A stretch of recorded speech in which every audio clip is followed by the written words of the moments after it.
So I think we can start this event fit for present and future religious education. Welcome to everybody. I welcome those present here, but I also welcome those present online, since we have established a YouTube link, so there are people that are watching us online as well. Thank you very much for coming. My name is Emilio Dogliani. I'm Policy Advisor for Education, Culture and Youth at COMECE, the Commission of the Bishops' Conference of the European Union. Very good. And I'm very happy that such a great public and also a lot of people have signed up for this event today. I want to just briefly talk about the idea of this event that came after many intensive discussions that we had with the religious authorities in charge of the European schools, that we wanted really to have this event to highlight the essential role that religion plays, not only in the European schools, but also in a broader sense in the whole educational community and in the schools. And of course, the role of religion in our European continent, which is also the mission that the European schools have to really promulgate and foster the project of the European Union. And of course, as many of you might know, many of you are parents, also children of the European schools. There is the choice between religion and ethics in all years of education. And since there are also many changes happening and many challenges that the religion course faces in the European schools, we really wanted to put the attention in the spotlight of this specific topic tonight. Before introducing our great panelists that we have with us today, you see that there is also quite a variety. I would like to give the word to Father Bernd Günther, who is Director of the Chapel for Europe, that is hosting us tonight. So please, Father Bernd, I invite you to say a few words. Welcome here at the Chapel for Europe. I don't know if you know it, but we have a kind of a similar mission, the presence of the churches, as we are an ecumenical project, in this Europe of today. So we are here in the middle of the European quarters, this chapel, and where we try to be present and to be a place of prayer and worship, but also a place of reflection and a place where we come together to discuss the issues that are important for Europe today from a point of view of churches, of Christianity, of religion, of faith. So we are very happy that today we are here, and I'm looking forward to our discussion. Thank you. Thank you very much, Father Bernd. We're always glad and happy to be here. We're always grateful that the chapel hosts us. So I will move to the introduction of the panelists. We don't want to lose any time. We have, to my left, I have Dr. Katharina von Schnurbein, who is European Commission's coordinator on combating anti-Semitism and fostering Jewish life. Thank you very much for coming tonight. I have at my very, very close left, actually, Professor Geoffrey Legrand, who is Doctor in Theology and lecturer at the Faculty of Theology and Religious Studies at the UCL Louvain, the Catholic University of Louvain. Then I have, also lowering the average age of this panel, Domitilla Savoia. She is a pupil, a learner, a student at the European schools, in the European School of Uccle, following, of course, the religion course. Then we have, to her left, Professor Konstantinos Kenanidis, who is teacher of Orthodox religion at the European schools. And then we have Dr. Christian Beermann, chair of the Association of Protestant Parents of the European schools in Brussels. So as you can see, we have quite a big variety of roles covering all the dimensions of the educational community. And I'm sure that their expertise and also their personal witness will contribute to our discussions later. I ask you already, to the people here, but also to the people that are connected online, that are watching us, to prepare your questions, because at the end, after the different interventions, we will have a Q&A, and we will have an exchange. I will have my colleagues Friederike and Luca also to check the chat on the YouTube channel, so that they will collect the questions and at the end they will ask them in the plenum.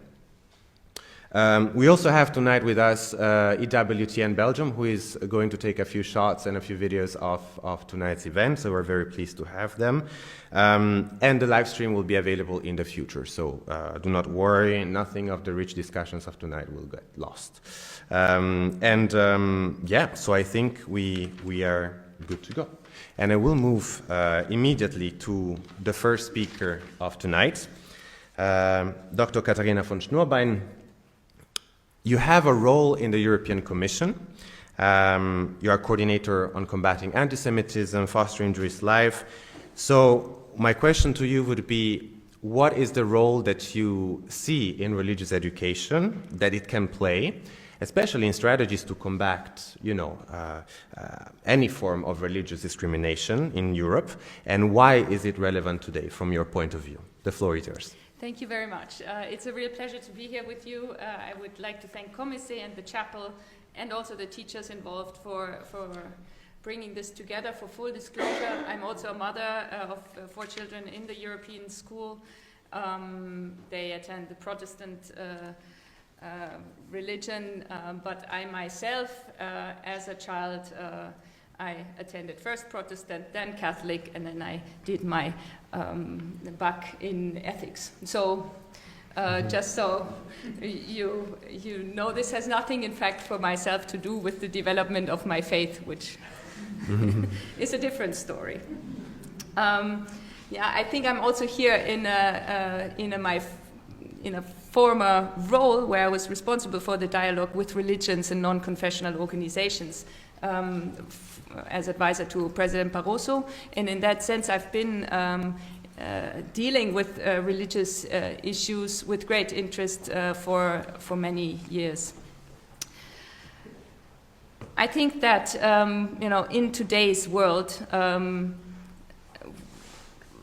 the question of cultural identity, of social cohesion, of moral clarity is really more important than ever. And here I believe that religious education, to say that at the very beginning, is really a powerful tool to develop a compassionate and open society. Religious education in the school context, as the term says, is learning about religion, about religious traditions, learning about one's faith, and to acquire knowledge.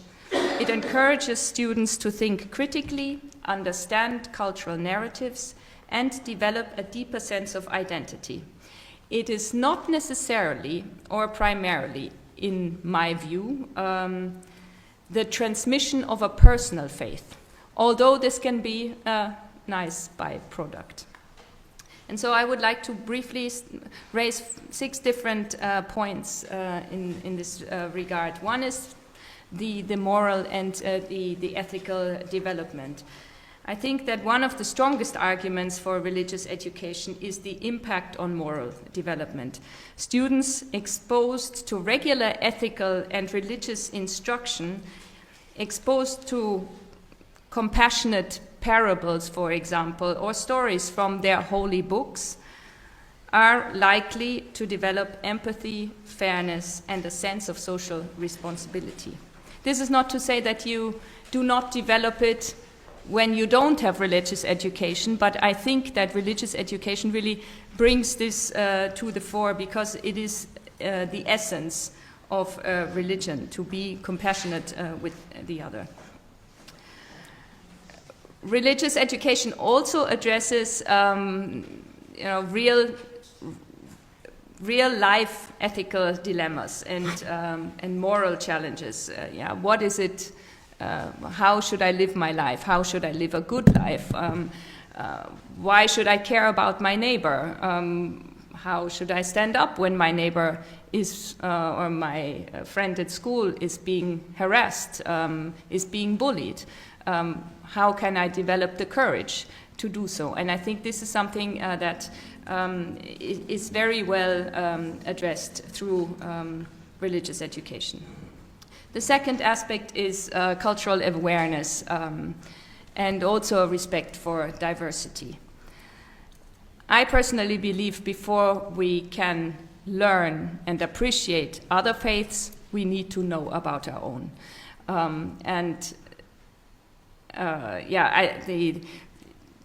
It opens in a way then also the doors to others, but the knowledge and also the knowledge about the Bible in the Christian case is important to then understand and to navigate with regards to other religions. I think there is also another aspect to it, namely that you only understand the cultural surroundings in which we live if you have a knowledge of the Bible.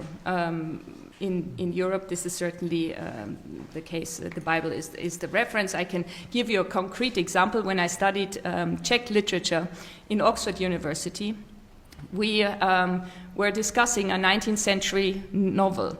And in that, there was a scene where the stars fell from the sky, the sun darkened, and the rivers turned red by blood.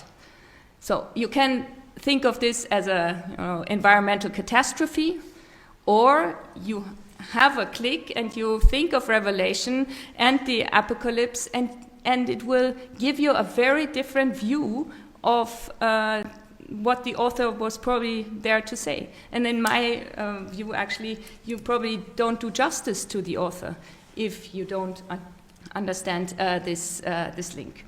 So that's another aspect. I think the really important understanding. When you enter a church, to understand the images. When you read Dante, to understand what it is all about.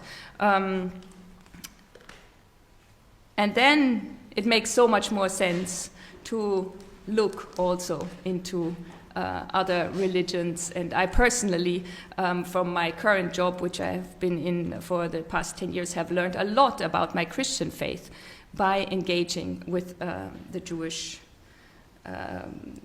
friends and interlocutors and Judaism. Thirdly, I briefly touched upon already critical thinking. I think that religious education, when it is done well, so not dogmatic, but in a dialogical way, it encourages debate, it encourages questioning, reflection, and it helps us to learn how to agree to disagree. I think more important than ever if we look into our polarized world. And here I can refer to my own situation in Bavaria, Catholic Bavaria, where I was one of 3 Protestants in class, and we had class for 3 people, just as a reminder for the European school. It is possible to give religious education to less than 5 children, and then I went through this process, Protestant education by the pastor in the primary, and then in secondary, because of the teacher, I moved to Catholic education, learned a lot also about the traditions there, and then this move to ethics. And I think that the 3 together were actually the 3 of 3 best worlds in that case.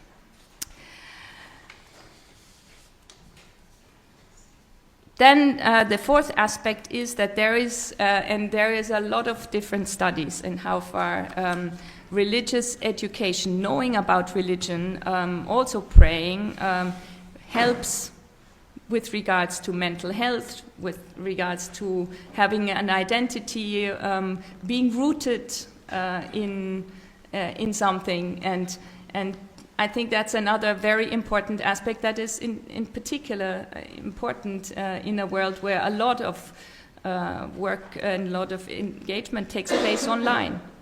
We need to know where we come from in order, to know where we are going. So I think that that's another positive aspect. However, we should not place all the responsibility on the school. And I think that if I look back on my own education, in the end, a lot happened at home. And ideally, religious education is complemented by the support from the parents, by discussions at home, by examples at home and in everyday life. Because teachers, I know that we look very quickly to the school when things are going wrong. But in the end, we need to acknowledge that between, controlling the social media policy to supporting children with special needs, the teachers have a lot of responsibilities. So it's a challenge also for parents to ensure that religious education can bear fruit in a way. And to conclude, I would like, drawing on my experience now as the coordinator on combating anti-Semitism and fostering Jewish life, to look at the Jewish life aspect. I think when it comes to minority religions, it's important to support them. In fact, in the European school, to be able to choose your religion is part of the convention that governs the European schools. So it is an obligation from the side of the school. And again, the threshold is 5, if I understand well, which in some cases, when it comes to the Jewish community, is not always kept, and then the school has a discretion, to decide whether they anyway are going to provide this religious education or not. I think it is important, especially for minority religions, to have this education as a minority, to strengthen their identity, to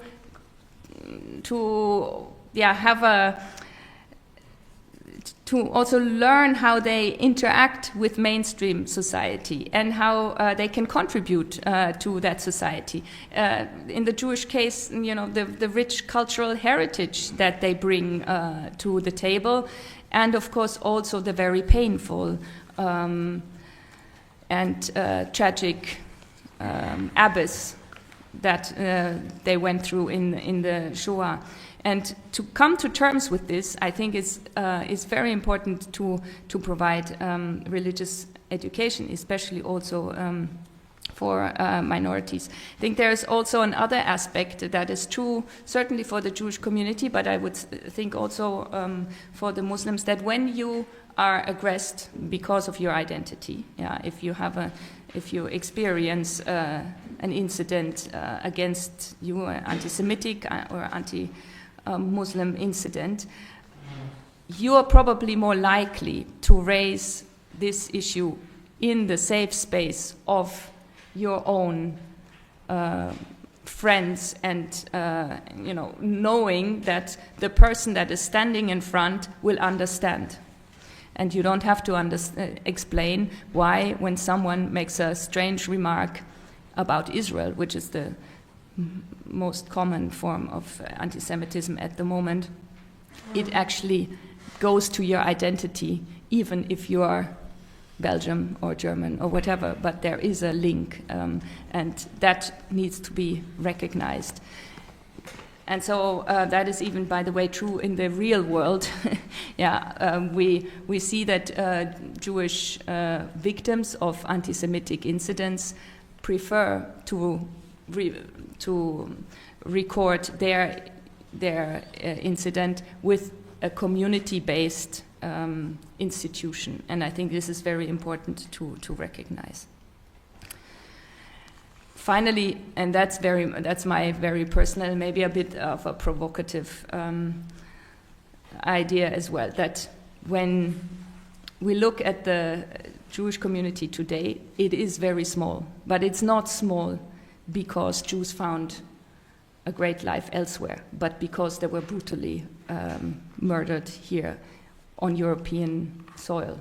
And I think it is possibly also responsibility 80 years after the the Shoah, we have these high levels of anti-Semitism that we see now, to make some exemptions to ensure that this religious education can take place, and we show that Hitler did not win, because we have this direct link between a small Jewish community as a result of the Shoah and not having enough pupils in the school to have religious education. So it's, I know, a bit provocative, but I think we need to look at these things in a holistic way. So thank you very much. Thank you very much. Yes. Thank you. Because it's also like, it touches on many different dimensions. You mentioned the 6 points, and I think the last one is really also touching on the fact that religious education can help us to be open about who we are, about our own identity, and also to share and to make sure that we live in compassion. This is also a word that sticks to my mind, the very first one that you used, that we have a compassion, that we also create compassion for the generations to come, so that we do not go back to what has happened before. So thank you very much, Katharina, for your words. I will move now to Professor Legrand. Professor Legrand will speak in French, but he has a PowerPoint presentation in English. So we also have tonight a bit of the multilingual character of the European schools, because you know that in European schools you have a lot of languages, you learn a lot of them. So it will also be an exercise in this sense. So I will ask my question in French, and then I will briefly summarize it in English. So, Professeur Legrand, vous avez d'expérience dans l'étude et la recherche sur le rôle de la religion dans les sociétés d'aujourd'hui. Vous avez travaillé aussi sur le sujet dans le contexte belge. Et pourriez-vous nous donner des éléments pour mieux comprendre aussi les enjeux de la religion aujourd'hui, de ce cours, et aussi la relevance de ce sujet pour les écoles dans nos sociétés? So I asked Professor Legrand if he can actually give us some insights about how religion plays a role in today's societies from his research that he has done in this field, and really what is the relevance of today of religion and the religious class in Europe, Belgium, because it's his country, but in the context of our societies. So please, you have the floor. Merci beaucoup. Avant tout, je tiens à adresser mes plus chaleureux remerciements aux organisateurs pour leur invitation. Je m'excuse de parler en français, mais j'espère que vous pourrez quand même suivre ce que je vais expliquer, notamment grâce au PowerPoint qui sera présenté. Alors cette courte intervention, elle est basée sur 2 ouvrages que j'ai récemment pu écrire. L'un concernant mon travail d'habilitation à Fribourg, en Suisse. Il s'agissait d'un travail sur l'éducation religieuse par les symboles. Est-ce que c'était une chance pour l'éducation religieuse interconvictionnelle, interreligieuse? C'est un peu la question qui était posée. Et d'autre part, un travail qui avait été réalisé ici en Belgique, à l'UC Louvain, en pastorale scolaire, sur les questions des enjeux théologiques de la pastorale scolaire, avec les recherches sur les enjeux de la pastorale scolaire en Belgique, à partir d'une relecture de Paul Tillich. Alors, ces différentes recherches m'ont surtout permis de me familiariser un petit peu avec différents auteurs, avec différents spécialistes de l'éducation religieuse. C'est une discipline assez importante en Europe, et notamment avec les travaux des professeurs Henri de Roat, Lievenboeuf, Bert Ruben, Didier Pollefeit, Friedrich Schweitzer, Hans Mendel et encore Robert Jackson. Il y a vraiment beaucoup de chercheurs qui travaillent sur ces questions d'éducation religieuse. Et je vais humblement essayer de vous partager quelques aspects de tout cela aujourd'hui. Donc je reprendrai brièvement votre question, quels sont les enjeux et les finalités de l'éducation religieuse aujourd'hui. Alors pour comprendre l'importance de l'éducation religieuse aujourd'hui, j'aime repartir des travaux d'un théologien belge qui s'appelle Lievenboeuf, lorsqu'il décrit la société dans laquelle nous évoluons, en particulier ici à Bruxelles. Celui-ci parle de 3 processus descriptifs. Il parle tout d'abord de la détraditionnalisation, c'est-à-dire l'interruption de la transmission religieuse d'une génération à une autre. les personnes ne se conforment plus spécifiquement au choix de leurs parents. Les gens font leur propre choix. L'individualisation. Les individus remettent en question certains choix et décident par eux-mêmes du sens qu'ils veulent donner à leur existence. Donc les choix des individus sont aujourd'hui premiers, la question de l'individualisation. Et troisièmement, la question de la pluralisation. La pluralisation qui est à la fois interne et externe. Dans nos villes, ici à Bruxelles en particulier, mais dans d'autres villes européennes aussi, on voit vraiment cette pluralisation dans la société, avec les migrations, avec le voyage. C'est plutôt la pluralisation externe, mais il y a aussi la question de la pluralisation interne. Dans chaque courant religieux, il y a différentes sensibilités, des personnes plus progressistes, plus conservatrices, etc. etc. À l'aide de ces schémas, à partir de ces éléments, Lievenboer montre la différence entre une société de la modernité, qui était caractérisée par une longue ligne droite, pourrait-on dire, une flèche qui fait passer quelque part des catholiques pratiquants aux humanistes athées. Ça, c'était vraiment le schéma de la modernité. Une ligne continue allant des chrétiens pratiquants aux humanistes athées. Et au contraire, en postmodernité, le professeur Bouve nous explique qu'on a affaire à quelque chose de différent. Alors qu'avant, on avait cette ligne droite continue, à présent, on se trouve avec différents groupes en interaction dans un champ religieux pluriel, et l'athéisme n'est plus alors à ce moment-là qu'une position parmi d'autres.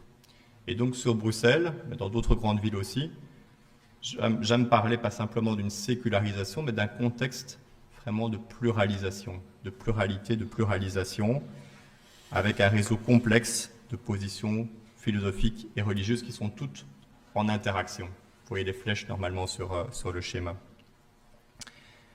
L'auteur parle alors d'une société qui est post-laïque et post-chrétienne, donc après la sécularisation et après une ère où il n'y avait que la chrétienté qui était présente. Donc un contexte vraiment de pluralité. C'est donc dans ce contexte qu'on peut imaginer 4 enjeux principaux pour l'éducation religieuse aujourd'hui. 4 enjeux très globaux. Le premier enjeu, qui me semble assez fondamental, c'est le droit des jeunes à l'éducation religieuse. Les jeunes ont vraiment droit à l'éducation religieuse, une question de droit. Le professeur Friedrich Schweitzer s'appuie sur des éléments de la psychologie du développement et sur des ressources juridiques pour affirmer cela. Il nous dit tôt ou tard, les élèves seront confrontés à des questions susceptibles de recevoir une réponse religieuse. Tôt ou tard dans leur vie, ils seront susceptibles de poser des questions qui pourraient recevoir une réponse religieuse. Et les textes de l'ONU, les textes des Nations Unies nous parlent aussi de ce droit de l'enfant et des jeunes à la religion. Et les élèves, les écoles, ne peuvent négliger un aspect aussi important que ce droit, en tout cas à l'éducation. Deuxième défi, ou deuxième enjeu principal, c'est la quête de sens. Les élèves ont le droit d'être accompagnés dans cette quête de sens. Il s'agit de cheminer avec les jeunes dans une dynamique de croissance spirituelle, de croissance humaine. Et là, on peut reprendre les travaux de Jean-Marie Petitclerc, d'Étienne Grieux, de plein d'autres auteurs, qui vont nous dire qu'il ne s'agit pas simplement de donner des réponses toutes faites aux jeunes, mais plutôt de construire avec eux, de les aider à trouver par eux-mêmes leurs propres réponses aux questions de sens de leur existence. Et les tâches de l'éducation religieuse, alors en Europe, peuvent être celles-ci: accompagner les jeunes dans cette recherche de sens, structurer leur identité, symboliser leur quête de vie spirituelle, apprendre à rencontrer l'altérité, vivre des expériences solidaires, etc., etc. Troisième grand enjeu, qui se place dans ce contexte de pluralité, c'est l'éducation au vivre ensemble et à la citoyenneté. Je pense qu'il est tout à fait possible d'être à la fois pleinement religieux et pleinement citoyen. Les deux aspects ne s'opposent pas. Les textes de l'OSCE, du Conseil de l'Europe, parlent de protéger les droits de l'homme, de lutter contre les discriminations, d'œuvrer pour la dignité de chaque être humain. Et je suis convaincu que les religion et que l'éducation religieuse a sa place dans cette éducation citoyenne pour favoriser la tolérance, la réciprocité, l'éducation civique, la cohésion sociale. Pour ce faire, le professeur Henri de Roite indique qu'il est important de donner un cadre strict aux différentes religions. L'importance d'une réflexivité, savoir porter un regard critique sur sa propre religion, critique et constructif. La modération, on n'est pas forcément dans un cours d'éducation religieuse, on n'est pas là pour faire du prosélytisme, mais pour apprendre à grandir dans sa construction personnelle, et l'utilisation d'un langage clair et compréhensible. Je pense que c'est un devoir en éducation religieuse de pouvoir dire les mots de la foi, dire les mots de la religion avec un langage qui pourra être compris à la fois par les croyants, mais aussi par des personnes qui ne sont pas croyantes. Et donc d'apprendre à maîtriser ce vocabulaire. Un quatrième enjeu que je discerne, c'est toute l'importance de l'éducation au dialogue. Tant les textes européens que les textes du Vatican, on pourrait reprendre « Éduquer au dialogue interconvictionnel à l'école catholique »,« Éduquer à l'humanisme solidaire ».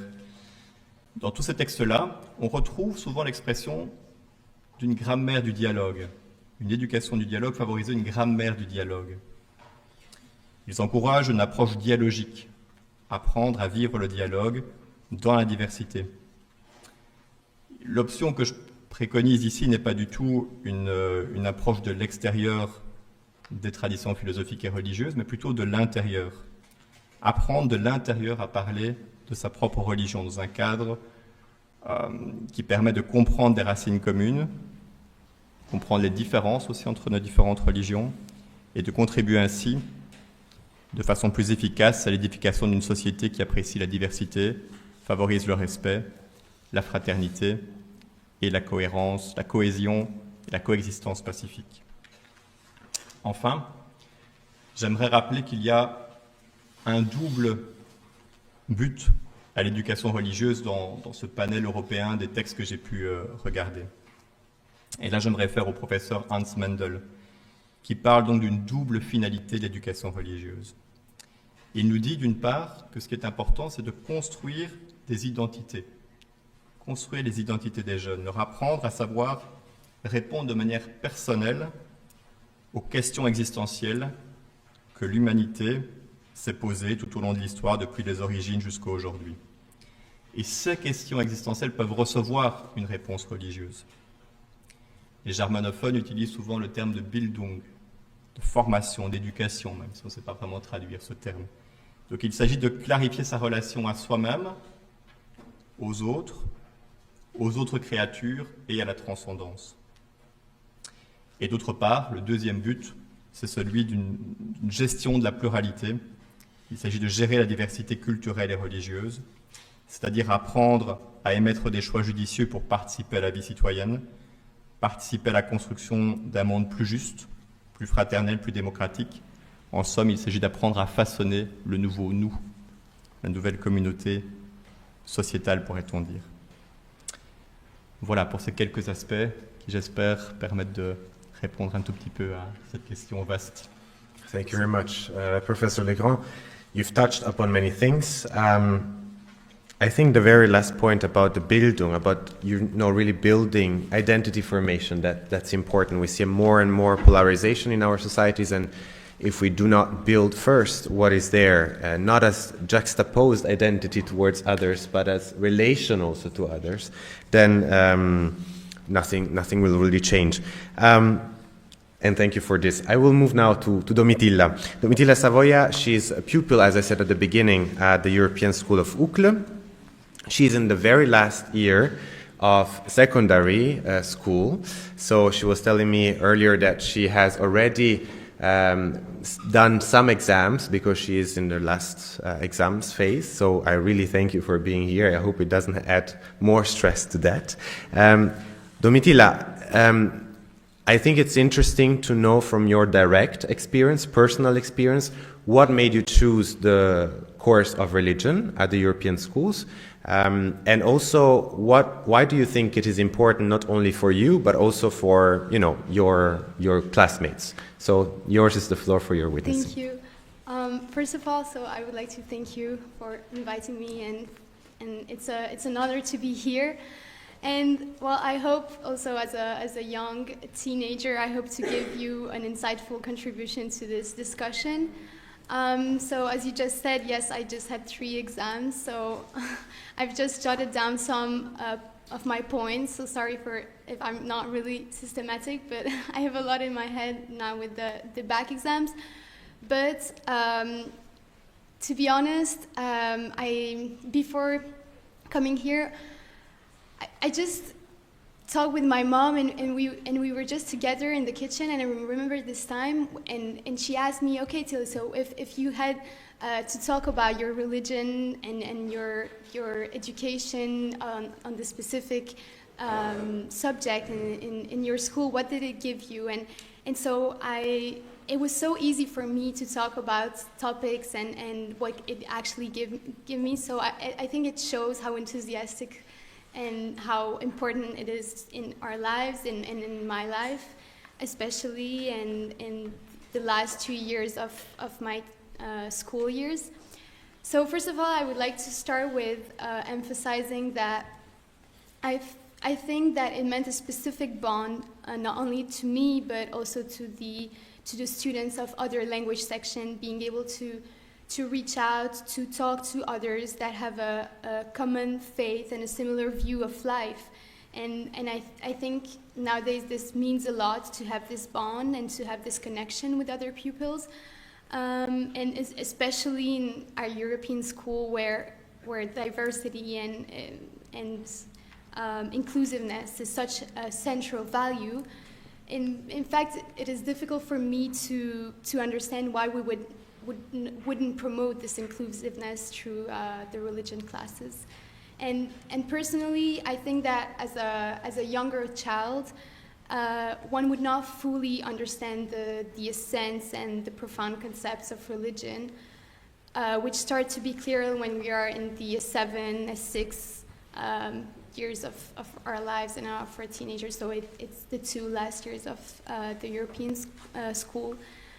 My next key point is that due to the fact that I had religion and religious classes as a normal and as a standard class, it might sound a bit weird, but it was not a taboo to say to my friends, oh, okay, sorry guys, I will not be able to hang out together, or I will not be able to go out Sunday mornings and participate in other events. And it is not bizarre to talk about religion or going to a mass, but a normal part of our lives, even for those who are not religious. And they accept it as a fact of life and do not question it. And also for those who are in the ethics class and they do not have religion classes, they accept it, and they sometimes better understand this religious faith. And we also talk about faith with other students. And by allowing to have the religious classes exist further in a 6 and a 7, you will make our micro-society, the school, more accepting and more inclusive, as I already mentioned. As indicated, S6 and S7 is one of the most critical and sensitive period in our lives. So we have exams, as I just said. We have a lot of questions in our mind. And for that reason, to have this regular class each week where we can turn to the teacher with any ethical, social, and of course religious questions that occurs to us, and questions that we sometimes don't understand, because of course for us, for teenagers, it's a really complex topic. And the point of view of an adult, for example, of my religion teacher, I know that it gives me a guidance, and I know that when I ask my question, he will not judge me. He will completely understand me, that it's normal to have these questions, and I think this is a really important point of religious education. And for example, when I was younger, I used to think that religion and the way people view religion is the same in every person. But we watched a movie with Monsieur Perez, who is my religion teacher, and it showed me how in every life, everyone has a different opinion, and I mean not opinion, but a different view on religion, and it's in every life it gives something else religion, and I think that realizing this, it was due to this religion class and due to specifically this movie, but also being surrounded with other students who share my values.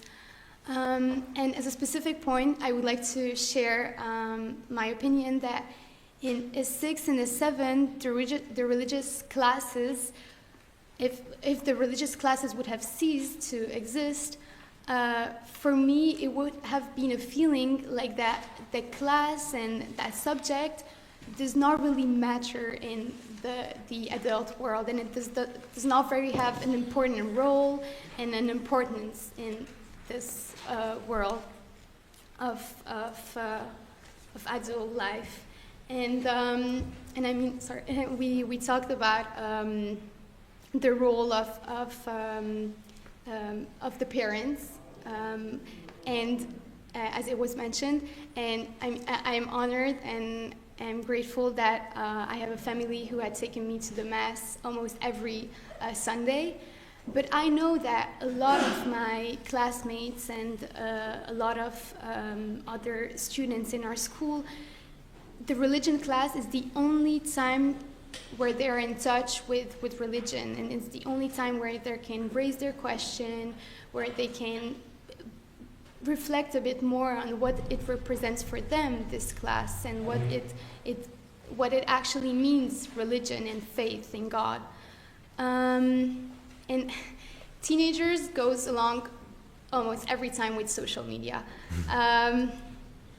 So social media does not talk much about religion and does not encourage it. And since our lives of young adults is mostly influenced by social media, through these new means of media, religion cannot touch us.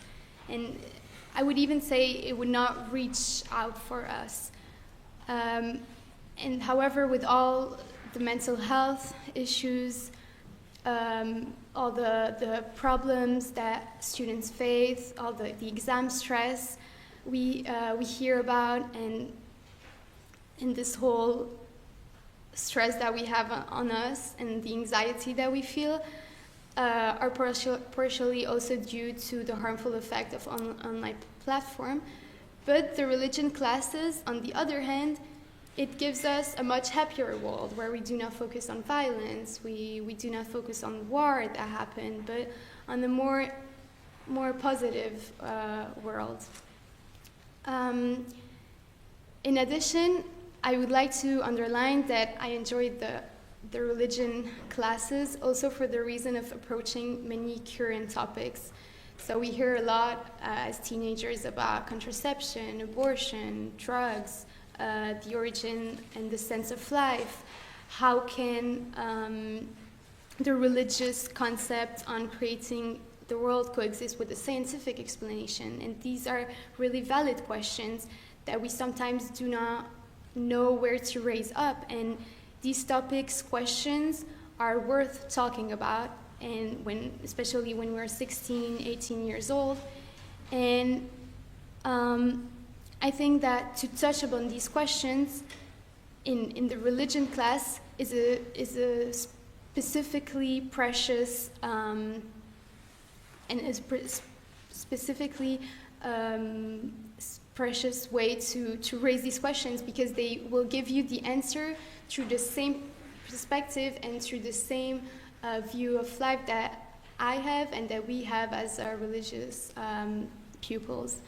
And you cannot do that earlier. So you do not have the same questions when you are 12, when we are 15, than when you are 17, 18, or even 19. So these questions, I think they are even more valuable and more legitimate when you're an older teenager.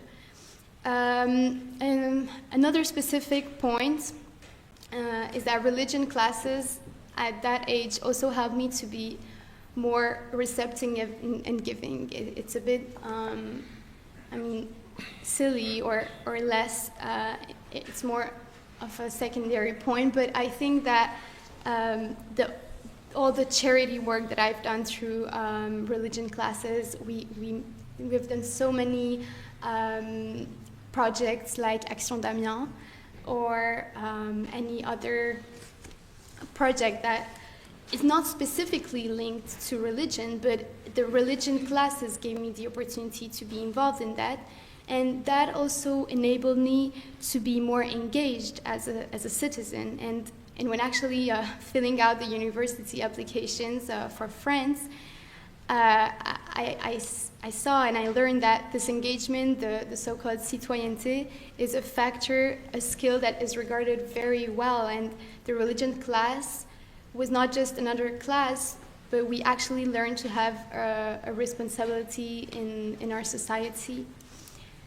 Last thought, the religion class has given me even a bit more than to the other students maybe.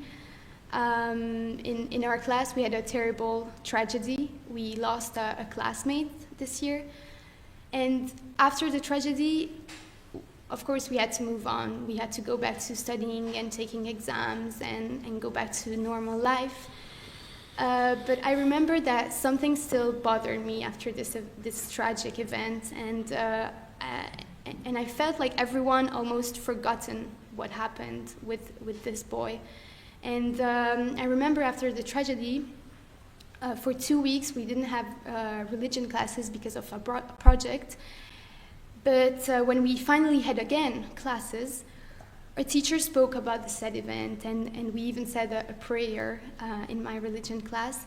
And that moment brought me a comfort, and being with other students who remembered him and made me feel less alone and helped me keep his memory and see that I'm not the only one who is still thinking about this sad event.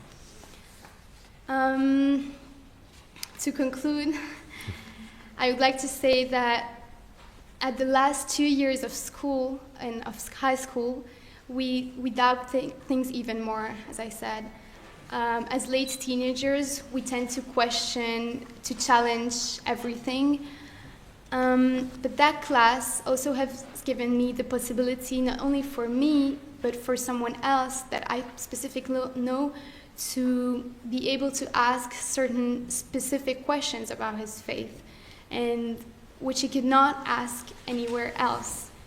And such topics have come up in conversation, and with other students we started talking about religion, and I see that when we start talking about religion, everyone reacts, and of course everyone has a different point of view, but this is normal, and talking about it and having this class, it helps almost as much as talking over a question with a psychologist.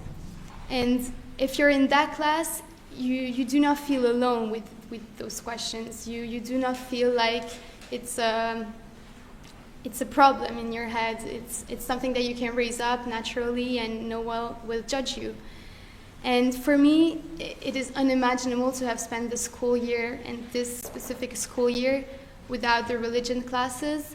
It has been a class during stressful routine days, which was a kind of happy hour. In Hungarian, we have a homonym for class and hour. Both are called ora. And so for me, it was kind of a boldog ora, so it was a happy hour, and where there was no competition, no stress, while during other classes, we are much tense, much more nervous. But in religion, we had no stress, just a relaxed atmosphere and something to looking forward to cheer up our day. Thank you very much, Domitila. Thank you so much. You went very personal, and really thank you for this, for your testimony. That gave us some human side to what has been said before and to what I'm sure will be said later. You mentioned also the importance of religion in S6 and S7, the last 2 years of secondary school, of the European schools, and this links very well with the next intervention by Professor Konstantinos Kenanidis. You're a teacher of religion, Orthodox religion, at the European schools. And of course, you know very well the curriculum and what is being taught. For you, what are the specific challenges of this course today, and how do you see it developing? You can take any microphone you want. Thank you for inviting me here. Thank you, the organizers, for organizing such a meeting, such a crucial moment for the course of religion. But also I'm here also as a director of the Institute of Orthodox Theological Studies, Apostle Paul in Brussels, and lately as Secretary General of the Office of the Orthodox Church in EU. So I gather this small experience, plus this, what you said about 13 years in European school, but also I spent 10 years in the Belgian system, and even in Greece, 7 years teaching, because I'm also a clinical psychologist specialized in youth and family counseling. So I taught school parents relations and school psychology. So what I will say, this is the framework of my thoughts. So before to share my thoughts, I would like to underline that in the framework of European schools, most of the parents chose to subscribe their children to a specific religion course for distinct reasons. For the religion itself, or cultural tradition of their family, their country, and very few of them by choice. So this subscription in the religion course is very crucial for them, that links them to their origins, to their country, to their family. So of course the religion course aims to support spiritual and personal development of pupils, and of course living in a multicultural and a multi-religious society, having a religious identity is more than crucial, is a necessity. So encouraging reflection on personal beliefs, ethics, moral and spiritual decision-making in this society, and also to develop the acquisition of a structural and coherent religious and spiritual identity. This is the core aim of the course. Spiritual values and ethics, content and free choice to anticipate.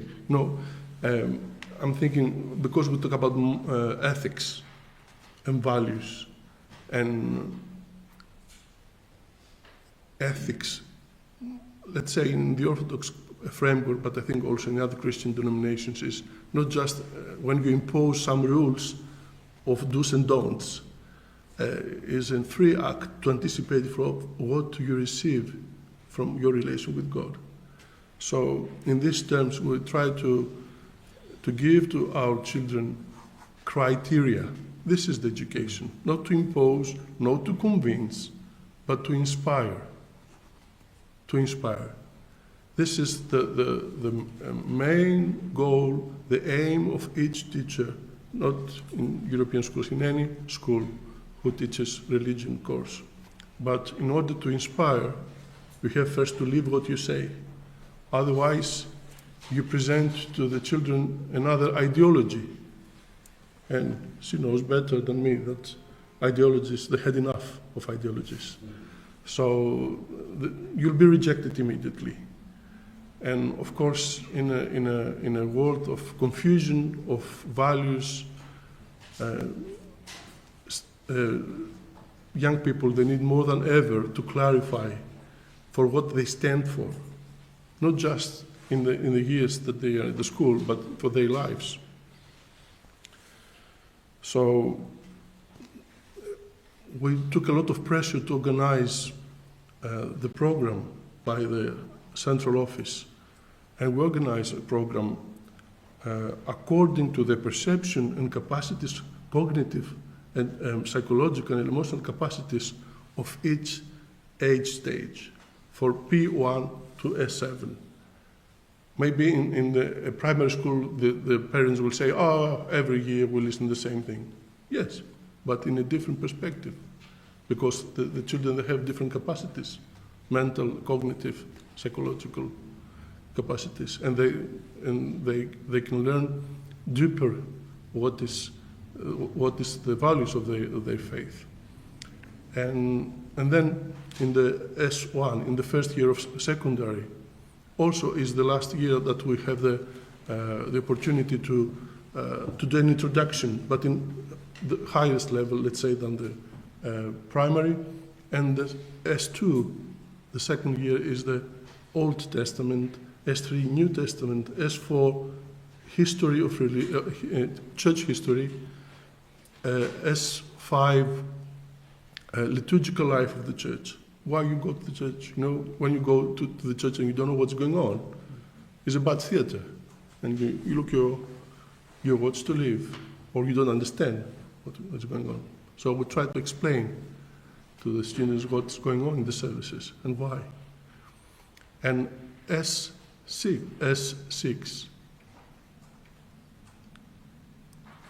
is what she said that was the most important. You know, we start to learn about the other religions. We have enough heard all these years about our own religion. We have an idea about which are our values, and then this famous vivre ensemble, you know, of the European context. To know the other, to know the basic beliefs of the other, and because the other is our co-student, is our neighbor, tomorrow will be our colleague. So it's very important in order to overcome prejudices, both sides, that interreligious knowledge is more than important.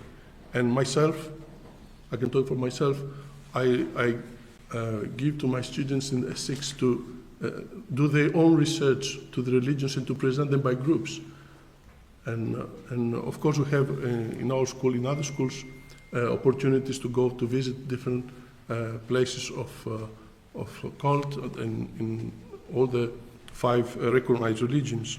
So this is very important. And then the most important, S7, ethics. Ethics, you know, is about every aspect of our life. I just mentioned here environmental ethics, bioethics, politics and ethics, computer sciences and ethics, ethics and new technologies, media and ethics, human sexuality, and also to talk about virtues, passions, the causes of this. You know, what is violence? What is the cause of the violence? You know, in all other lessons that you listen. Statistics, phenomenology, storytelling, but what are the causes of violence? And this is the only in the lesson of religion that the students they can learn these things, or the passions, the anger, the sadness, the depression. Also, in that age, is appropriate theology of illness and death, dealing with PTS, you know, post-traumatic syndrome of traumatic situations that the children face. So I believe it will be a pity to wipe out these 2 years that we have the opportunity to deliver, to offer what is the most precious to our children, to make a course of multi-religious. We don't know who will teach this program, what will be the manuals of this program, who will train them. And, you know, I conclude by this. In our schools, in European schools, for minor issues, we have this service, you know, this questionnaire, you know, the online that the parents or the students they have to fulfill. And I think it will be a humble proposal that we could also ask the office, the central office, to organize a survey so the parents, they can express themselves and the students, so to say what we really want and what really we desire for the lesson of religion. Thank you. Yeah, thank you. Thank you very much, Professor Kinanidis. You referred many times to this reform. Many parents of the European schools know about it. That puts into danger the last 2 years of religious education in the European schools. And I think I remember from your intervention also the word inspire. That is I think the central element here that the teachers, but also linking to what has been said about the parents, can do in order to not offer ideological solutions, but to really use religion as a platform to address all aspects of our life. Before going into the last intervention, I remind everybody that is online to write their questions in the chat, because after the last intervention we're going to have a moment of discussion, and also the people here. Please think about questions. Last but not least, Christian Berman, Chair of the Association of Protestant Parents of the European Schools in Brussels. We've heard about the parents and the role that they have. What is your take, Christian, on the role of religion, especially if you want to mention in the last 2 years that we've been talking about what is the role also of parents in the European schools to ensure that there is this holistic, this integral development of kids. Please, the floor is yours. Thank you very much, Emilio, and thank you very much to you and all the organizers, first of all, for pulling it all together and inviting me and the other panelists, and to allow us to also look at these issues from different perspectives. So I really enjoyed very much listening to what you all said. Let me say two words first about the Association of Protestant Parents, so people know in which capacity I'm speaking here. So the Association of Protestant Parents of the European Schools in Brussels is essentially a platform for engagement between parents and the European schools on religious matters. The basic idea is essentially that parents support teachers and the school so that they in turn support the pupils, the children, in their religious education. We do concretely 3 things, in a sense. We engage with the schools and with the teachers. We support the teachers also very concretely, for instance, by supporting them in having training or also teaching material.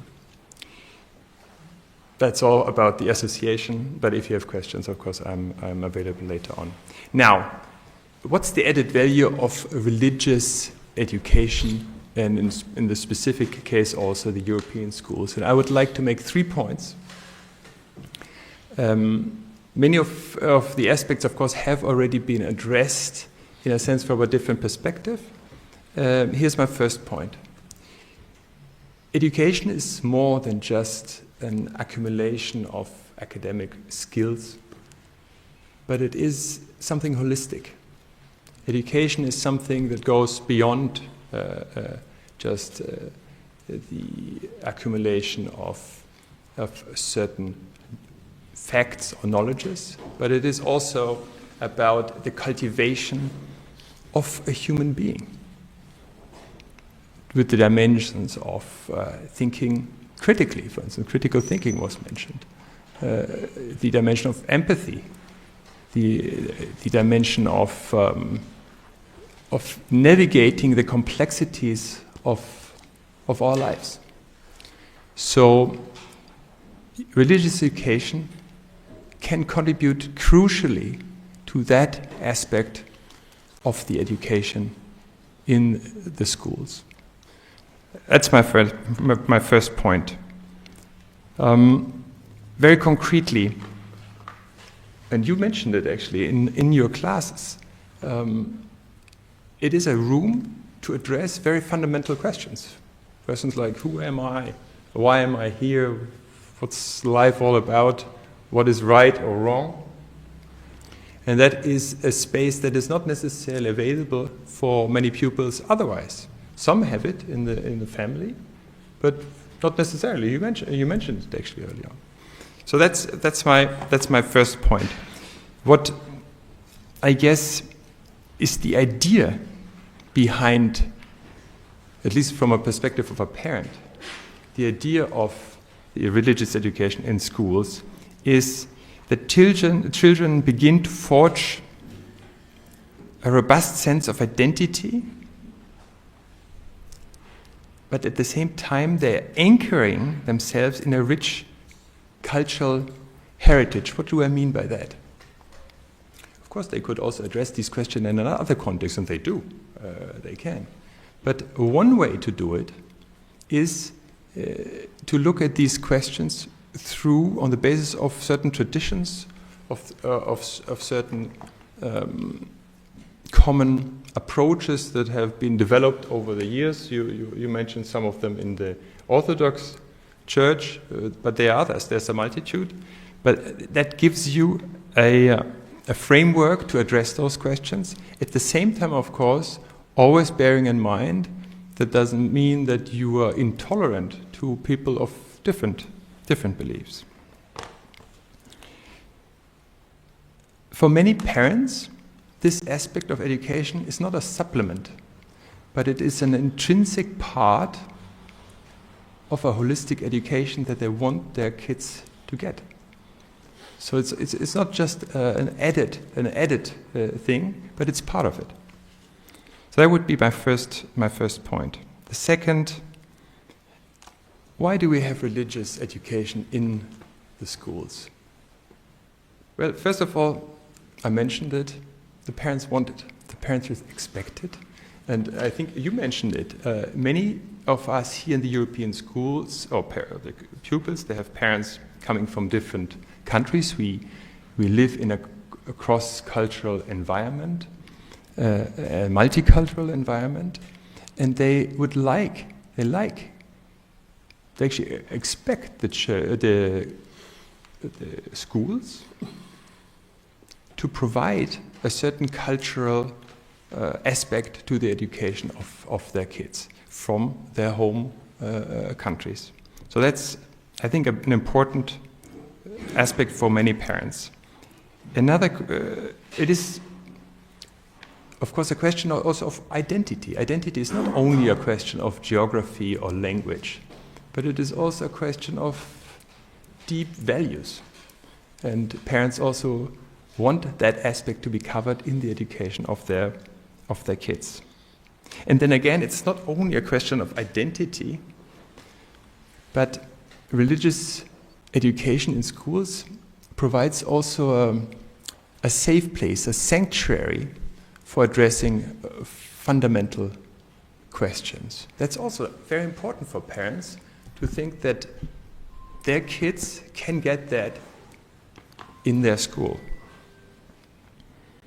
And something that I hear very often when I talk to parents about this question is that they say it's particularly important in times in which we live today, where we have a war in Europe, we have societies that risk to destroy their cohesions. So that's very important for parents.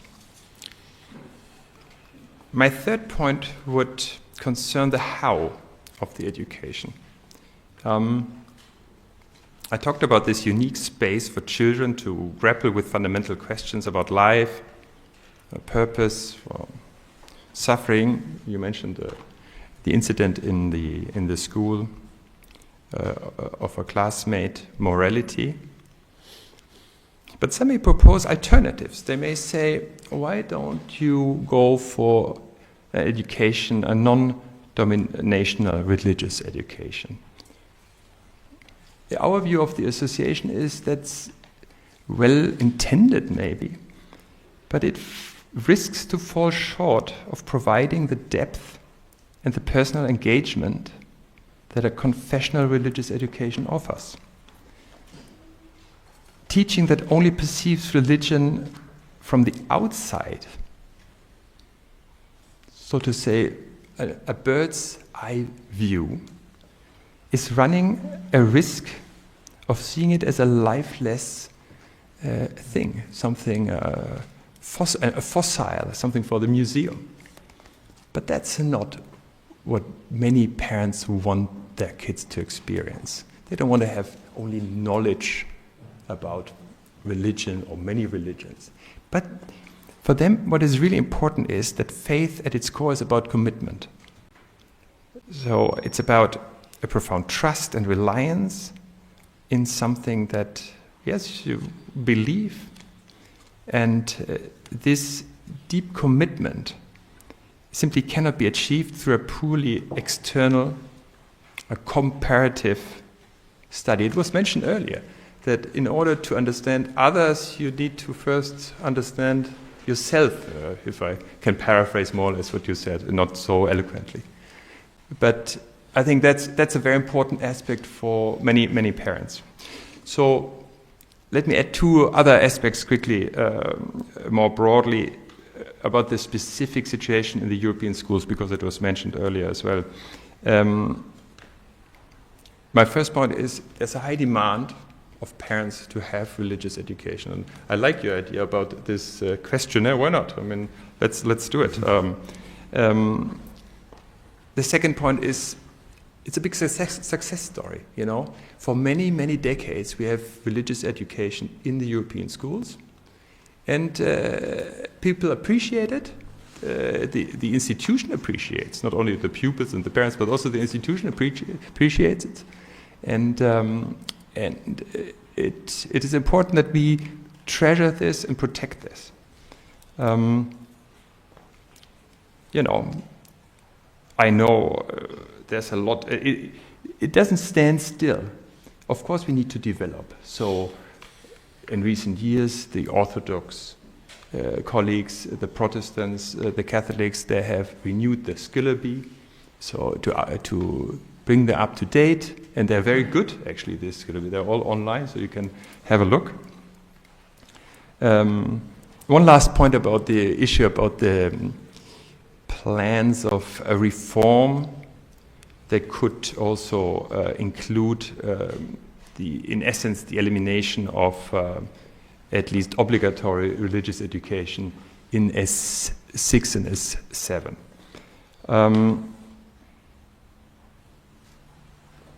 I think 3 points that were mentioned here I simply want to echo.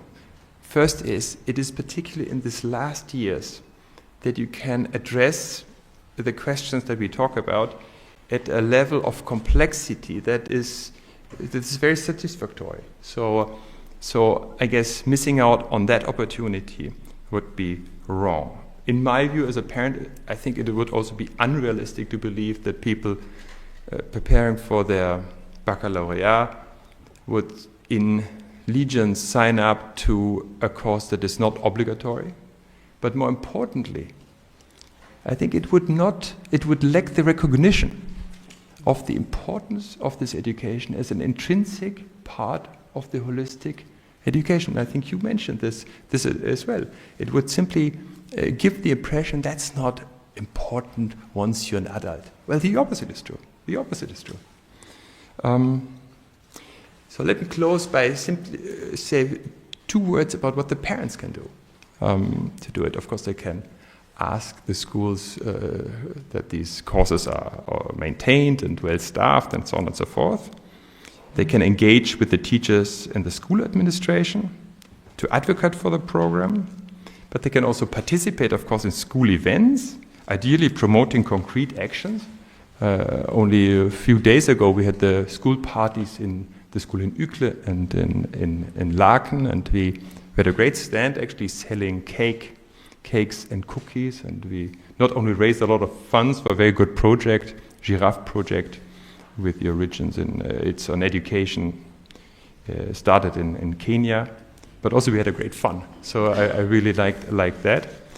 But I think one thing that you, Katharina, mentioned is absolutely crucial, and that is that parents can also support a home environment where existential questions are not feared, but they're embraced, where kids are encouraged to ask those questions, are encouraged to discuss moral dilemmas that are touching at the very moral or ethical questions, and they are not avoided, because, and that's a little bit my hope, this kind of discussion and education could be a way to show that faith is actually a powerful force for good in the world.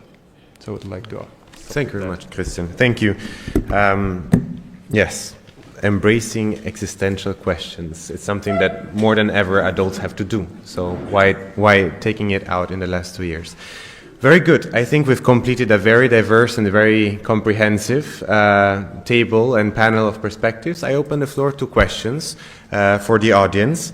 If you have here some questions, you can raise your hand. And I also ask Friederike and Luca if there are some questions from our viewers online. There is one. So, wait, there is also a question here. So, 2 questions here. Okay, now people are starting asking. 3, 4. Okay, 1 second. We will listen first to the question online. There is a microphone here if either Friederike or Luca would like to say this question out loud. Yeah, thank you. And you can give it to Friederike first, and then I will go to the people in the audience, okay? Yeah, well, maybe from the chat, one short remark. The chat showed how important this discussion is, because we had to suppress people or someone who harassed against religion. And so all the things we heard about respect, unfortunately, is not lived by everyone. And the most important question is about the reform. The parents, the people are worried, and maybe it can be explained a little bit more in detail, maybe Konstantinos and Emilio also, about our work and the dialogue with the Secretariat of the European Schools, how the status quo of this proposed reform is. Thank you, Friederike. So we'll collect the questions, and then I'll assign them to you, or we can do a short table turn. There was a question in the back by Patricia, the first, and then in the front. Do we manage? Otherwise, Patricia, can you please stand up? And then, okay, it's easier. Great. Please. Thank you so much to all the different members of the panel. I felt touched by each of you when I was listening. I am university professor of Catholic social teaching, among other subjects, in a Catholic university in Spain. So I was listening, really interested and touched by you, and I appreciate all the views. My main question is about what is, all here has been discussed in a positive light about the teaching of religion that I share.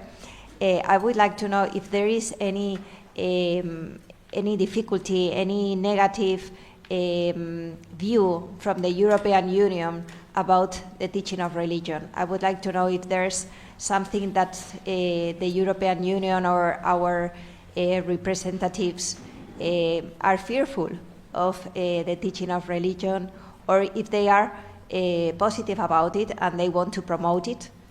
So I would like to know that aspect. And the second question, very short, would be addressed to the rest of people.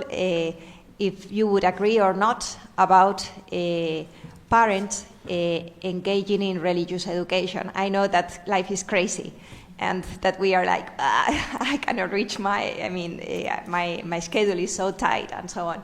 But once you have children, and if you really choose for them something, what would you think about parents echoing or attending or receiving some sort of religious education at the same time than their children do? Thank you. Thank you, Patricia. Then the gentleman here, yes.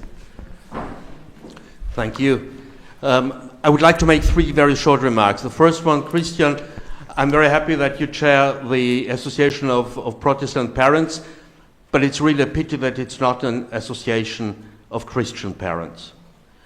That's my first remark. The second one, I think a particular difficulty of today's religious education and of teachers of religious education is what Katerina already mentioned, the change of the religious education over, let's say, the past 100 years. Parents are more and more delegating religious education to schools. And in the past there were 3 elements. There was the school, there were the parents, and there was the parish. Parents or families no longer going to the church, there is no link to the parish. So this is lost, parents are lost, so everything is delegated to the school education, which obviously is a particular challenge for religious teachers. And my third remark is about something which I'm a bit missing here. About what religion is. We talked about better mutual understanding, finding its own culture, understanding the culture, understanding also the culture where you're living in, when you go to a church to visit it, to understand why it is like that. But there is one element which I'm missing, which is faith. Religion, for me, is my relation with God. And I think one element which should be introduced in one or the other way, I don't know how, is to explain and to make children experience the joy of faith, the joy of religion, which is difficult, which is probably the parents are best placed, but if they are not able to do it, it's up to the schools. So I think this joy of the faith, the practice, and what it's God is in the center of religion, and I think we should not forget about that. Thank you very much for the questions, the remarks. There was someone over there first. Okay, first in the back, then Mr. here in front, and then the Mr. here, and then we have enough, I think, because our panelists. So I was also listening with very great ears. I'm living in Belgium, but I'm working for the University of Hamburg. I can also speak like this. I have a very strong organ. I think it's better. I think it's better for the online. Okay. Yeah. And so I'm from a context where dialogical interreligious learning is very much promoted. And I just wanted to share a very interesting insight that goes a bit beyond what you said, Domitilla, which is that especially non-religious students, they actually like a lot the religious education for all that is given in Hamburg, because it actually makes them come into dialogue and into concrete contact with religion, and especially with religious people. So there is something that goes beyond even just having your religious education, having your safe place. It's especially also for a society that becomes more and more non-religious in a way. Not to lose out of sight also, there is pluralization, but there is also growing social inequality. So we can speak about this in certain contexts on a level that is like more diverse, but if we lose out of track that in certain contexts there is not just a pluralization on a very communicative level, but also on a very lived world level that is difficult, then it's a bit, crooked. And then I have one concrete question that comes a bit with, thank you for presenting the curriculum, Professor Kenandidis. How can we focus so much on ethics essential questions and moral dilemmas if a curriculum is still very much based on theological content, as I heard from S1 to S5. That was really a question that came up. Of course, it depends in the end on the teacher, I think. But it was just like, for me, it was a surprise. Like, okay, we stress so much this more or less dialogue, that things that could be done also in interreligious classrooms, that is dealing with moral dilemmas, value education, and so on. But how can it be with theological content mainly? Thank you. Mr. here in front, there. Thank you, Laura. Hello, Petr Bliskowski, and thank you for organizing this debate. I'm here in the triple capacity. I'm heading one of the European institutions. My wife is a teacher of the religion in one of the schools, or in a couple of the schools, and I'm a parent. So I'm a client, basically. And thank you for your job, and I like all of the presentation. I like the word inspiration. 3 questions. What can I, as a parent, do to support the education in this wave of the reform? Is there anything what EU can do, because it's also a treaty-based principle, the faith and the right to religion. So it's a treaty-based principle. And third, it's more like a question, I don't know, but I would be curious to know from you.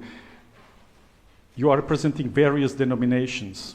I would dream to have a kind of an ecumenical pilot where you can visit the Orthodox teacher, the Catholic, Protestant, and vice versa, like a mini Erasmus. Thank you very much. Thank you very much. And the last question, please. Thank you. So basically my question relates to the question of the gentleman before me, that how can we as interested parents be more engaged, more involved? Very good. So about parent engagement. Okay, so this was very short, so we go really to the last one. Very short. Thank you very much. I really agree with with all the aspects said here. I would like to know a bit more about this reform. I was not aware. And in particular, what is the reasoning? What are the reasons given that to cut religion in the last 2 or 3 classes? I don't know. Because that's important to find arguments they have mentioned here. And let me please add another argument which I find very important, but it sounds a bit banal, but we forget about that. As we speak about Europe, I think sometimes we forget about our own values, our own history, where we come from. Some people who are much more clever than me, and historians, and I've read it in several books, say Europe is founded on 3 capitals: Athens, Rome, and Jerusalem. And these are the 3 capitals. And I think it belongs together.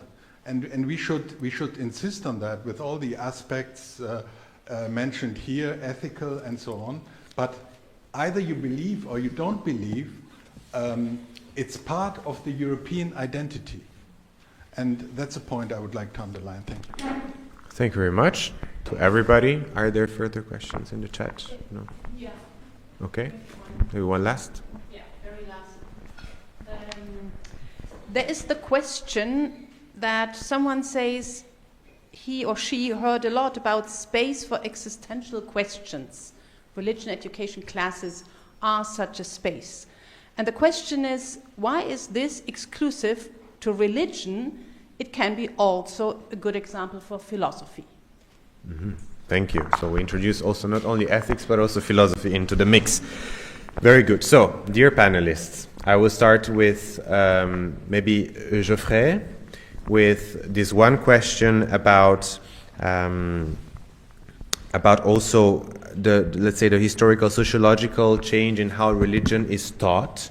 So how do we address it? You had the parish, the church and the school and the parents, how do we go on with it? And also maybe if you can speak about this relationship with philosophy, and then I will turn to Katharina for the more EU-centered questions, and so on and so forth. And then we will also talk about the reform later on. Geoffrey. I will translate consecutively.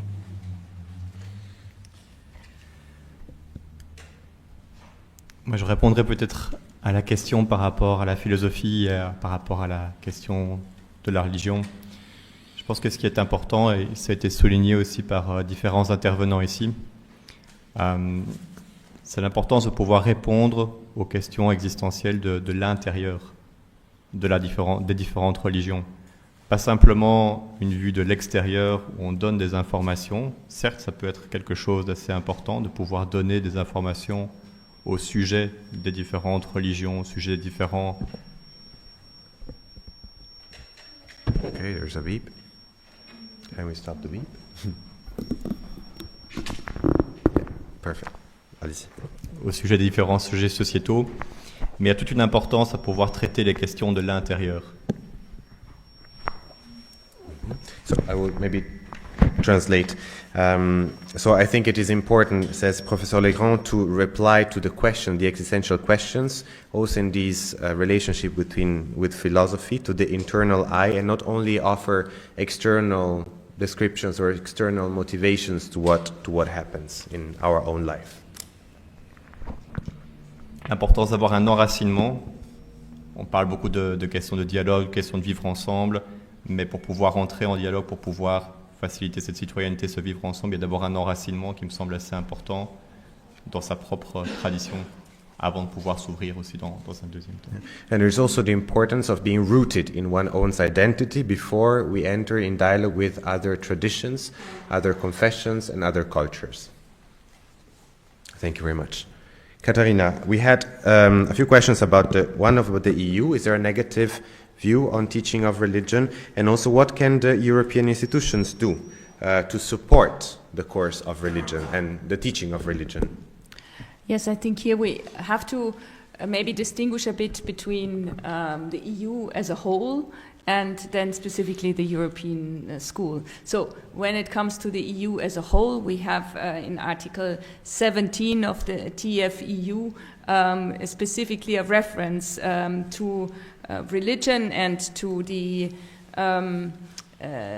self-governance in a way. It is it's not for the EU to interfere with the way, for example, state and religion cooperate, interfere, or what the setup is. And as you know, the setup is very diverse across Europe and in the European countries. Secondly, education in that context is a national matter. Again, it's for the member states to decide. But we have, as was rightly said, the right to religion. And that is even part of the convention that governs the European schools. So I think when it comes to the European schools, there should be a good case to say this religious education should be there until the end. And I understand the comment from the lady from Hamburg to say it is a possibility also for those who are not in a religious context or have followed ethics or are not in touch with religion, to get in touch with religion. I think it's true, but there is the possibility to join religion class, all the time. So I think by opening it up and then making it very blurred is not necessarily what will make it better. It's also not a guarantee that it will make it worse. Yeah, but I think it's important to recognize that that religion is something specific. It's intrinsic and in particular when it comes to questions of faith, it's very personal. And so to use it as a vehicle would be, in my view, a misuse also of this. Mm-hmm. Okay, thank you. Domitilla, I ask you a very short question because someone spoke about the joy of faith. So my question to you, is it really, like, how do you live this relation with God, with faith in the religion course? Really, how does it work out in your case? Do you mean specifically in the religion class or specifically for me? In the religion class, really.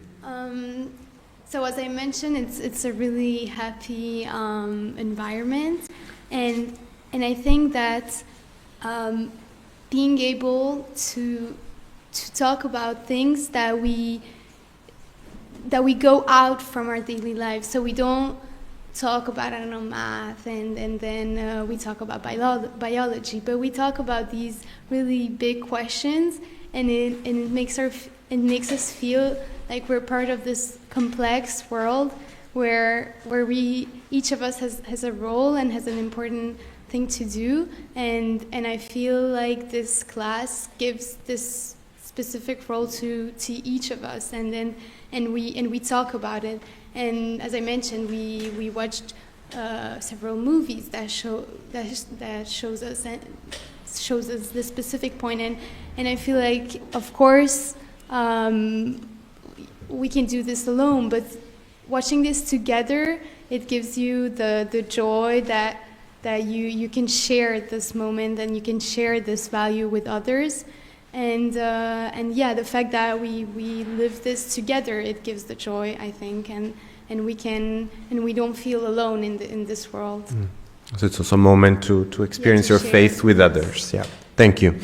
Konstantinos, there were many questions related to teachers, many questions related to the reform as well. So I ask you to also, and then I can also complement, give a short description of what this reform intends to do. Another part was another question was about the curriculum. How can we focus on ethics if the curriculum is also a religious curriculum? What is the relationship between the two? So I give you the floor. The last one could be a conference itself. Just for what Katerina said, comparing to Emmanuel, I'm very newbie to this conversation dialogue of Article 17 with churches. But I can say this. In the beginning, when Jacques Delors said, let's give a soul to Europe, and this famous Article 17 from Lisbon came up to engage the EU with in a dialogue of transparency and so on. That was in the beginning was the President of European Commission. Then it was the Vice President of European Commission. And with the new administration is a commissioner. And I stop here. So what the EU does for how is the importance of the dialogue. About faith, in the S6, we take 2.5 months to explain the differentiation between religiosity and faith, which are the characteristics of a faithful and of religious man, or person, sorry. So we talk a lot, but we have to have all these pre-acquisitions from the previous year to be able to talk about these things. How about I don't know in which scientific criteria this working group was made and what was the purpose. Maybe I'm ignorant, but from until now on, I never understood why this happened and what was the purpose of this, because it's not, I can tell you this, I have no problem to tell you this, because from my experience, there is no such a pedagogical or other serious scientific argument to make such a reform. There are other criteria, other, how you say, motives that they're not clear, not transparent, and suddenly we learned about this reform and we reacted, and the coordinators reacted, and the chef de culte reacted, and this is how we started this dialogue. So for us it's totally incomprehensible what is the purpose and what this reform will serve for. And I can tell you scientifically they have not at all. I mean, even if we talk finances, because this is many times it's all about, even to train new teachers, to find new manuals, they need tons of money to achieve such a thing. And last thing about the ecumenical dimension of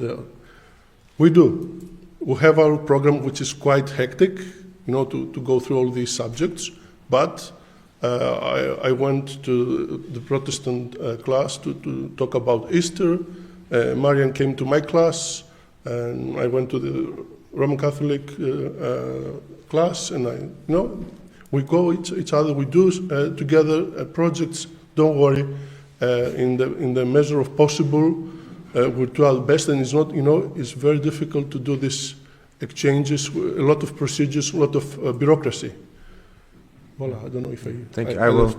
No, I mean, also in the reform, it started many years ago, more than 10 years ago in the European schools level. There was a reform that was voiced based on some studies that were commissioned to some universities. And the studies also supported the introduction of few subjects. The reform is much broader than just touching religious education.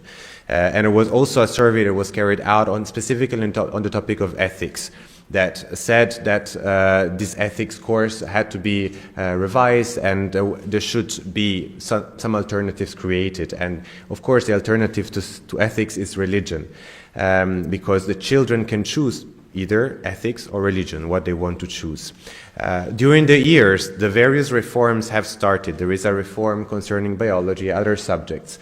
And there was a new subject that the institutions, the European School Secretariat, wanted to introduce a cross-curricular subject that, on the other hand, required the hour of religion to become optional. So this is the main problem now, that the religious education should become optional in the last 2 years, but that would, of course, affect mostly the participation of the students, because it would be sort of sidelined, and it could really endanger the activity of the professors and the possibilities of many students to access the course as an obligatory course. There are many options on the table. But unfortunately, up to now, there is also a sort of unwillingness or the postponement of the involvement of religious authorities in the working groups that are supposed to take care of this religious education reform that is being carried out. So there is no clear answer yet. But it is concerning, because this is what we have also noticed in our discussions with the other religious authorities and with COMECE, where we work on the subject a lot. Konstantinos. I mean, reform of biology. So I suppose that the working group asked experts, some ad hoc experts on the matter. Here, no one was consulted, no one was asked, no even chef de culte, no any authority, or no the teachers.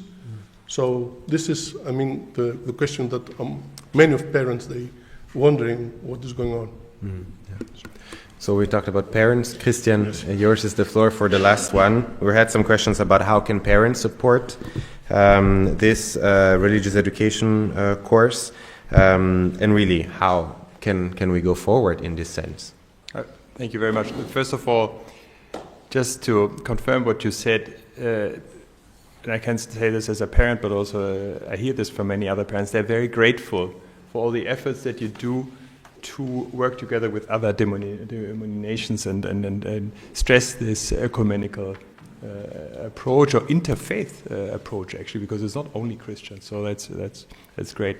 And one word also in this aspect about the reform, the efforts to react to this reform and to avoid that this is actually being realized are a great example of the cooperation between different faith, partly here represented here on this podium, but also others. And I think that's absolutely the way to do it, and we're all completely committed to that. We are all in the same boat. We're trying to achieve the same the purpose. The question is, why is there a Protestant association, not a Christian? The European schools operate in a cross-cultural environment. That means, among other things, that, and it was mentioned before, that our member states, they have very different views on how to deal with the question of whether there should be a religious education in schools. In fact, I come from a country where even within the country there are very different approaches. So when the European schools were set up, the agreement was made that when it comes to religious education, it would be on the timetable, but the schools wouldn't have the direct responsibility to decide on the content, nor on who is teaching. Now, in the Protestant context, this is decided what we call the Protestant Council, and the Parents' Association is contributing to the council from the parents' side. Other denominations do it differently. They have different setups, and they can explain how they do it. But at the same time, when it comes to questions like the lobbying, and we did quite a lot of lobbying, and we continue to do lobbying for avoiding this reform, we really work together, even beyond the Christian aspect. There was one last question about, okay, how can a parent? That was your question. How can you get involved? Well, first of all, you can give me your number, and we can be in touch. Or others, I don't know what if you're Protestant. But there are, of course, many ways to get engaged. I mean, one way to do it is, first of all, of course, you can always contact your teacher if you don't have any other contact teacher of your kids. In our case, you can contact our association. And then you can simply see how you want to be engaged. There are many ways. I mentioned a very practical one just 10 days ago, whenever it was, when we sold the cookies. I mean, that's a very concrete thing, but we can also very much be involved, for instance, in this lobby campaign that we do about the reform, or in other ways. Essentially, it is about supporting, again, the teachers to support the kids. And this, maybe I want to end with that. The question about faith and God. In the end of the day, we're talking about kids, and we talk about the possibility to inspire them to make their own choices, their own thoughts, their own way, and help them. But in the end of the day, they need to make that choice. Nobody can tell them what to believe or what to think. And I guess this inspiration is really the key, and the key to open that. Thank you. Thank you, Christian. To conclude, I won't attempt to do a summary. It's impossible. I will say one thing, especially on the question of parents. We have, since a lot of you are parents of the European, of the kids going to the European schools, we have put at the end of today's, of the room today, a sheet of paper where you can write your name, surname, and your email address, in case you want to become engaged and to be involved into these efforts that we do together, and also to share your perspectives. I think it is important that we really engage. I think this is the key word. Well, thanks to all the panelists. To conclude, to each and every one of you that came tonight, the people that came tonight, and I know we ran out of time, and we even went over time, but I think this shows how important this is for the parents, the teachers, the students, and for all of us, for our societies in general. A warm thanks to Father Bernd Günther from the Chapel for Europe. The chapel lives out of donations, so there is also a basket at the end of the room where you can donate money for activities just like these, just of exchange, but there are a ton of activities that Father Bernd and his colleagues organize. So please donate for the chapel. And yes, thanks also to the people that watched online. There will be the possibility to watch the live stream again. And thanks to my colleagues at COMECE and to all the religious authorities involved in this, because it's really a joint effort and we hope to continue discussing on this and moving forward. So thank you very much.